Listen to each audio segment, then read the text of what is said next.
Comment ça se passe en endurance cette année?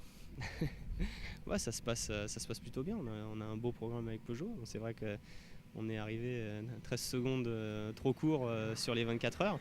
Mais bon, on a eu des 24 heures fantastiques. On a eu une belle victoire aux 1000 km d'Imola. Je dirais que globalement, le bilan est très positif, même si on continue de courir après cette victoire aux 24 heures du Mans. À bien y repenser, il n'y avait pas un coup à jouer en envoyant une voiture devant. C'est une réflexion que le grand public s'est fait. On a tort de raisonner comme ça? Ah, vous avez tort de croire que c'est pas ce qu'on a fait. On a été à bloc du début à la fin des 24 heures. Il y avait pas une voiture, je dirais, plus sécuritaire que les autres. On était relativement serein au niveau fiabilité. On avait fait tous nos développements et toutes nos endurances maxi puissance et même un peu plus. On jouait un peu avec les brides de temps en temps. Donc non, on était vraiment, je dirais, à fond de ce qu'on savait faire. On a juste été battu par un petit peu plus fort que nous, tout simplement. Il te reste deux courses, Silverstone, Zouhai, tu les fais les deux. Oui, oui, tout à fait. Je serai même 3. Il y aura Petit Le Mans. Donc, non, non, j'ai une fin d'année bien chargée entre Motegi, les 3 courses avec Peugeot et la V8. Ce sera une très très belle fin d'année.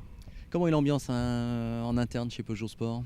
Bon, elle est très bonne, je crois qu'il n'y a aucun souci. On a eu notre petit coup de mou après les 24 heures. Et puis bon, je dirais que la victoire en Italie nous a fait tous du bien. On sait que Silverstone devrait être difficile parce qu'ils ont une voiture extrêmement performante dans les virages rapides. C'est essentiellement là où ils nous ont fait du mal aux 24 heures. Donc ça risque d'être un peu difficile. Maintenant, je pense qu'on sait aussi que pour gagner l'ILMC, on n'a pas besoin de toutes les gagner d'ici à la fin de saison. On a surtout besoin de toutes les finir. Donc c'est pas du tout le même enjeu.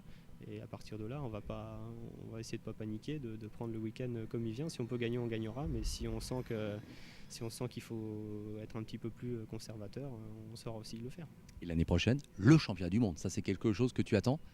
Oui, j'espère surtout que c'est tout l'intérêt autour de l'endurance qui va être relancé. Donc je pense qu'on attend tous ce début de championnat du monde qui va concrétiser tous les efforts des constructeurs depuis quelques années maintenant pour l'endurance et redonner sa place au sport prototype.